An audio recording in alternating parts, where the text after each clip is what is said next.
नमस्कार। जय जय राम, जय सिया राम, जय हो बागेश्वर धाम सरकार, जय हो हनुमान जी महाराज। मेरे प्यारे सभी दर्शकों, आज के इस वीडियो में एक बहुत ही जबरदस्त, रोचक, दिल को छू जाने वाली, जबरदस्त, हैरान कर देने वाला कुछ ऐसा ही किस्सा लेकर गया।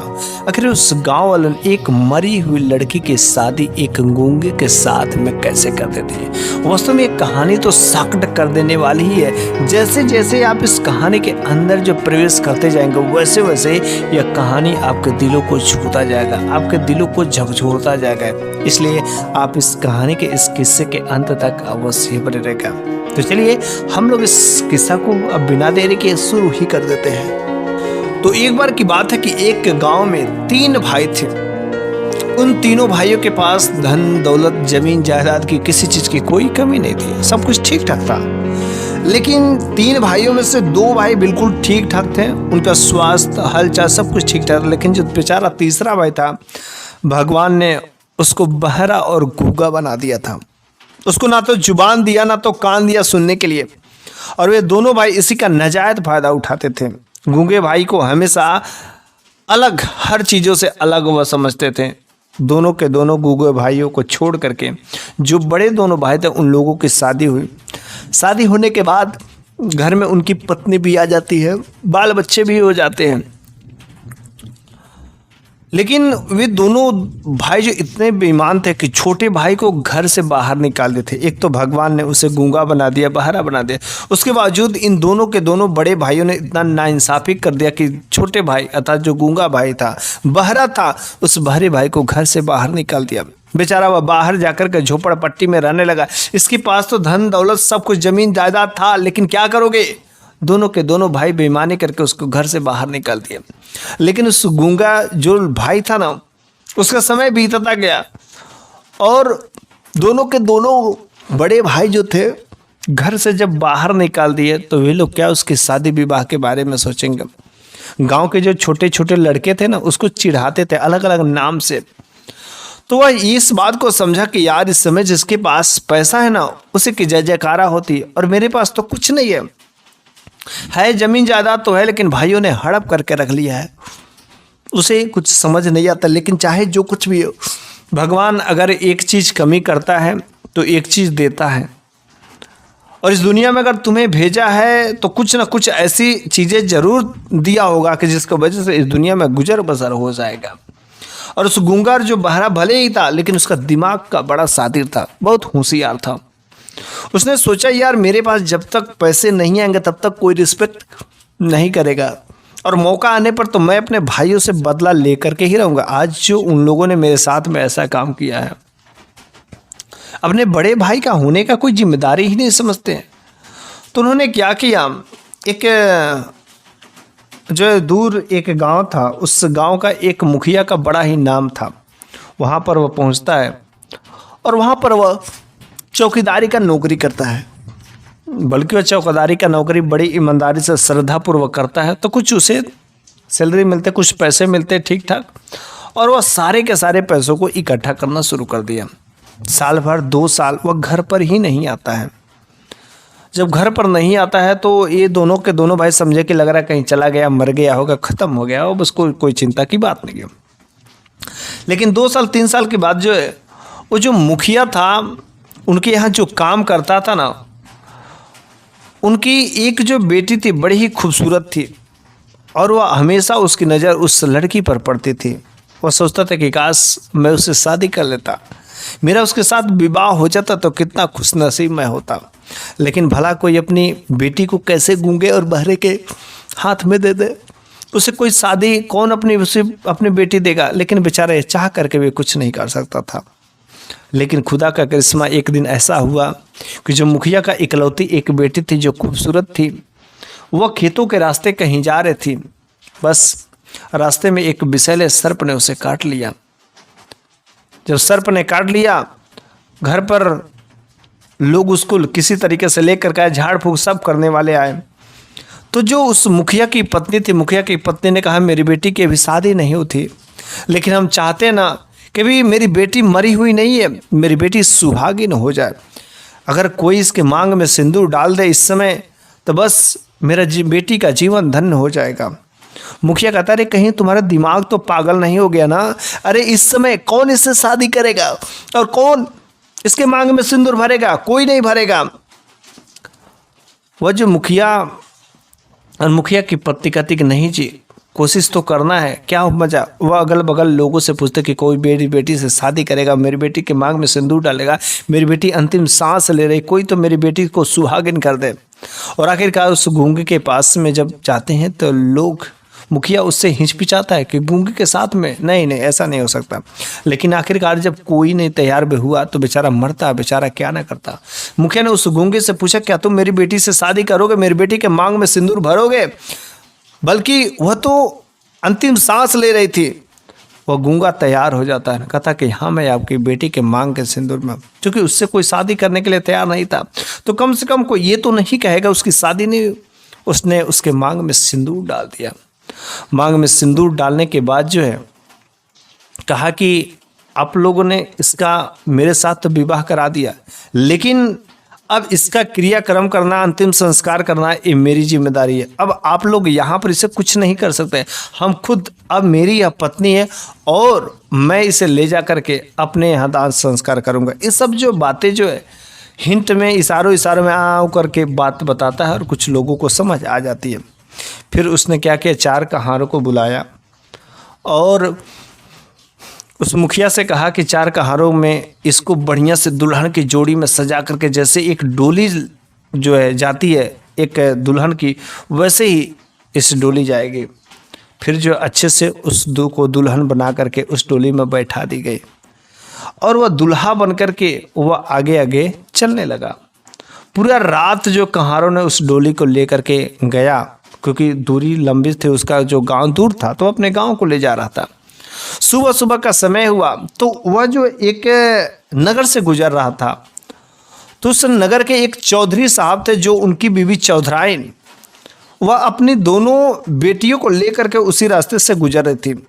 लेकिन जो चौधरी के दोनों बेटियां थी वे बड़े ही उत्सुक थी किसी चीज़ को देखने की, और जैसे ही देखा कि डोली में एक दुल्हन जा रही है तो वो अपने मम्मी से कही कि मम्मी मेरे को डोली में जो दुल्हन है ना मेरे को देखना है। चौधरी भी का भी मन बड़ा उत्तेजित हुआ कि हाँ यार डोली में कैसी दुल्हन है और हम लोगों के पास पैसे की कौन सी कमी है, कौन हमें मना कर सकता है।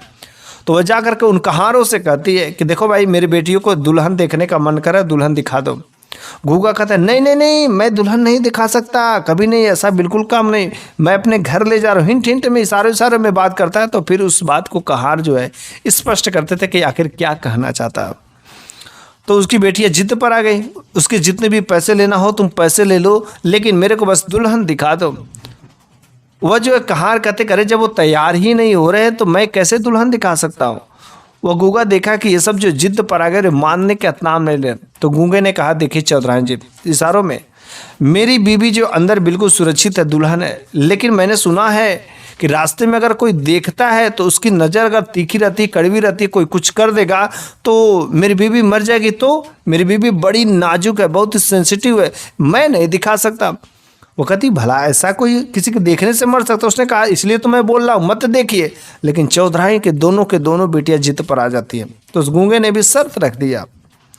उसने शर्त रखा कि हाँ मैं अपनी बीवी को दिखा सकता हूँ, लेकिन जो अगर मेरी बीवी को कुछ हो गया, मर गई मेरी बीवी, उसके प्राण पखेरु अगर उड़ गए, कुछ भी हुआ तो सोच लीजिएगा कि मेरे को आपकी बेटियों से शादी करनी पड़ेगी, किसी एक बेटी का हाथ देना पड़ेगा।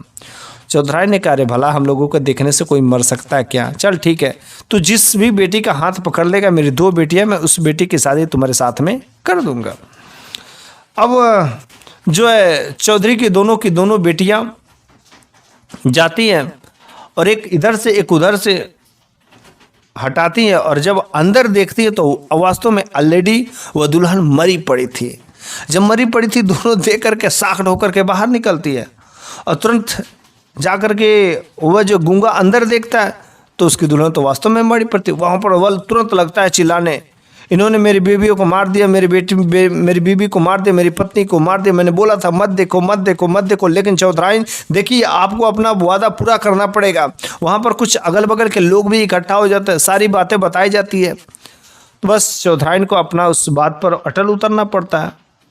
उस गूंगे ने चौधराइन की बड़ी बेटी का हाथ पकड़ लिया और कहा कि आपको जो है अपनी बेटी की शादी तो मुझसे करनी ही पड़ेगी। फिर चौधराइन को अपनी बड़ी बेटी के साथ में, उस गूंगे के साथ में विवाह करना पड़ा। मंदिर में गया, विवाह किया। विवाह करने के बाद अच्छे से वही जो दुल्हन वाला जोड़ा था सारा का सारा पहनाया और फिर उसको ले जा कर के अंतिम संस्कार कर दिया बाहर ही बाहर। अब इस दुल्हन को जो चौधराइन की बड़ी बेटी के साथ में शादी कर लिया, अब तो खूबसूरत भी थी, काफ़ी हिष्ट पुष्ट भी थी, अच्छी खासी थी। अब जब उस दुल्हन को लेकर के जब वो अपने गांव जाता है तो गांव के बच्चे उसके भाइयों से कहते हैं, अरे अरे भैया, अरे आपका जो छोटा भाई गुगवा है ना, गुगवा बहरा, अरे वह दुल्हन लाया, दुल्हन और बहुत ही खूबसूरत दुल्हन है। दोनों के दोनों भाई कहते, क्या बातें कर रहे हो, ऐसा तो बिल्कुल नहीं हो सकता। ओ कैसे? बस वह घर पर आया, अपने दुल्हन को अपने घर में ले जा कर के बिठाया। बिठाने के बाद अब दोनों भाइयों के पेट में गुड़गुड़ी होने लगे। दोनों भाई बार बार आ करके पूछते, करे भाई बताओ तो कैसे इतनी खूबसूरत बीवी तुमने पाया? अरे तुम्हारी बीवी के आगे तो मेरी पत्नियां बिल्कुल फीकी ही फीकी है, कुछ लगता नहीं इसमें, कुछ अब मजा ही नहीं रह गया, और नहीं तो हमेशा झगड़ा करती रहती है। उसने कहा, देख भाई ऐसे ऐसे बात हुआ, सारी की सारी बातें बता देता है। तो उसने कहा, अच्छा मरी हुई दुल्हन के साथ तुमने ऐसा काम किया? ऐसा काम करते हैं कि हम भी अपने पत्नियों को, अपने बीवियों को मार देते हैं और फिर वैसा ही करेंगे। फिर उन दोनों के दोनों बड़े भाइयों ने उन अपने पत्नियों को मार देते हैं गला दबा करके, और फिर जो अच्छे से डोली सजा करके और उसी गांव के रास्ते निकल पड़ते हैं। हालांकि एक बार उस गांव में जो चौधराइन के साथ में हो गया था, अब इससे अगल बगल के लोग बड़े ही सचेत हो गए थे, और जैसे उस रास्ते से वह डोली लेकर के गुजरे तो उन्होंने, लोगों ने दुल्हन देखने की जिद की। फिर उन भाइयों ने ऐसे ही शर्त रखी कि मेरी अगर पत्नी को कुछ हो गया तो आपको अपनी बेटी से विवाह करना पड़ेगा। बस समझ गए कि कुछ ना कुछ तो राज की बात है। उन गांव वाले ने, वहाँ के लोगों ने मिलकर के खूब दोनों भाइयों की धुलाई की। जब खूब दोनों भाइयों की धुलाई की, बेचारे वे लोग अपने पत्नी से भी हाथ धुल बैठे। उसके चक्कर में, गूंगे के चक्कर में अपने पत्नी को बेचारे ये लोग मार दिए। इसमें भला गूंगे का क्या दोष? अब लेकिन उन दोनों के दोनों भाइयों ने इतना मार खाया था, अब सारा का सारा गुस्सा किसके ऊपर था? छोटे भाई गूंगे के ऊपर। कुछ समझ नहीं आता, बस दोनों भाई गुस्से में आते हैं, और गुस्से में जैसे ही आते दोनों भाइयों ने मिल करके उस गूंगा वाले को पकड़ते हैं, और पकड़ने के बाद जो एक बोरे में भरते हैं, प्लास्टिक के बोरे में, और बोरे में भर करके ले जा करके नदी में फेंक देते हैं। जब नदी में फेंक देते हैं, अब वो नदी में बहता बहता बहता बहता नदी के उस पार जाता है। तो जब उस पार जाता है तो उस पार जो है काफ़ी गाय भैंस चराने वाले कुछ चरवाहे थे। तो उन्होंने देखा कि एक बोरा है, उसको निकाला तो देखा अंदर से एक लड़का है, एक आदमी है। तो जब वो भी गूंगा है, लेकिन जब नदी के उस पार चला गया तो काफ़ी सारे चरवाहे थे। अब वह उधर ही उन चरवाहों के साथ में रहने लगा। मस्त से दिन भर गाय भैंसे चराता, गाय का दूध निकालता और खूब पीता, हिष्ट पुष्ट मजबूत भी हो गया। और वह 1 महीना जाते जाते उन सभी जो है, जो चरवाहे लोग थे गाय भैंस के चराने वाले, उन सबका जो दिल जीत लिया, सबका भरोसा विश्वास जीत लिया। और एक दिन ऐसा हुआ कि उस गाँव में जो है शादी पड़ी। और जब शादी पड़ती है तो सभी गांव वालों ने कहा कि देखो हम सभी लोगों को बारात जाना है, और इसलिए आज ये तुम्हारी जिम्मेदारी बनती है कि सारे के सारे गाय भैंसों को खोलना और ले जाकर चराना बांधना, ये तुम्हारा काम है।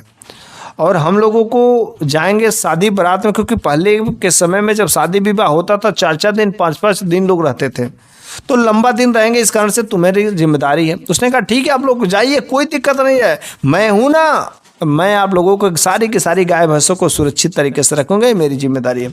अब तो सारे के सारे लोग बारात चले जाते हैं, और एक गूंगा मौका पाता कब तो 4-5 दिन आएंगे नहीं, बस वह सारे के सारे गाय भैंसों को खोलता है और नदी पार करके घुमा करके वो अपने गांव में लेकर के चला आता। अब देखता है कि ढेर सारी वह गाय भैंसे। अब गांव के बच्चे फिर से बड़े भाई से कहते हैं, अरे अरे आपका जो गूंगा भाई है ना, अरे वो बहुत सारी गाय भैंसों को लेकर के आ रहा है, अरे वो इतना बहुत बड़ा आदमी बन गया। बस वह आता है और सारी के सारी इतनी सारी गाय भैंसे हो जाते कि उसको बांधने की जगह नहीं मिलता।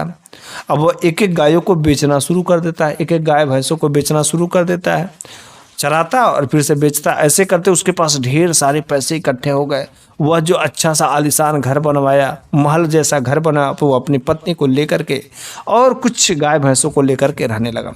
लेकिन अब इसका आलीशान घर देख करके दोनों के दोनों भाइयों की हिम्मत नहीं होती थी कैसे पूछे, क्योंकि हमने तो उसे फेंक दिया था। लेकिन हिम्मत करके कहा कि चलो एक बार पूछ लेते बात क्या, आखिर कैसे इसको इतनी सारी गाय भैंसे मिल गई, हमने तो उसे फेंक दिया था।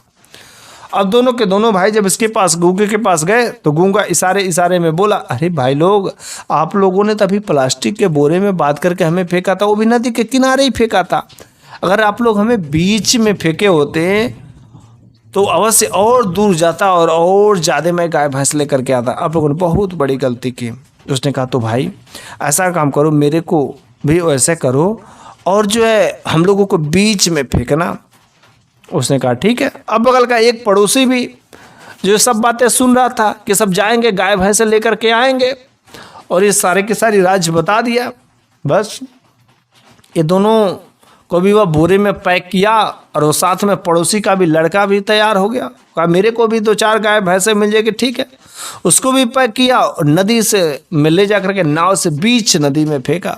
और जब बीच नदी में फेंका, नदी की लहर में वे तीनों इकट्ठे डूब गए और उनका राम राम सत्य हो गया। और जब राम राम सत्य गया तो वह जो है घर पर चला आया। सुबह से शाम हो गई, दोपहर हो गई, 1 महीने बीत गए। जब 1 महीने बीत गए तो पड़ोसी वाले ने पूछा, अरे बेटा, मेरा बेटा गया कोई गाय भैंस लेकर के नहीं आया, क्या बात है? उसने कहा हाँ मैं तो गया था इशारे में बात कर, लेकिन वहाँ पर जो आपके बेटे और मेरे भाई लोग हैं ना, वे सब आने का नाम नहीं ले रहे। वहाँ पर इतना उन्हें सुख है कि जिसकी कोई सुमन है। तो वह बगल का पड़ोसी बूढ़ा बुजुर्ग भी कहता, हाँ बेटा, अब मेरे को भी आत्मा को शांति मिलेगी।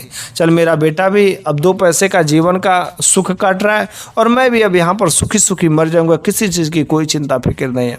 इस तरीके से अब गूंगा के पास में वो सारी जो ज़मीन जायदाद रहती जो दोनों भाइयों ने हड़प करके रख ली, वो भी ज़मीन जायदाद उसके पास में आ जाता है। और जो दोनों बड़े भाइयों की जो बाकी धन दौलत थे, घर थे, उस सारे के सारे चीज़ों पर उसका हक हो जाता है। तो मेरे प्यारे सभी दर्शकों, इस तरीके से यह कहानी यहीं पर समाप्त हो जाती है। और आज की यह कहानी आपको कैसी लगी है कमेंट बॉक्स में आप अपना जवाब दीजिएगा। मैं अगले वीडियो में फिर से कुछ ऐसी ही नई कहानियाँ लेकर के आता रहूँगा। तब तक के लिए धन्यवाद।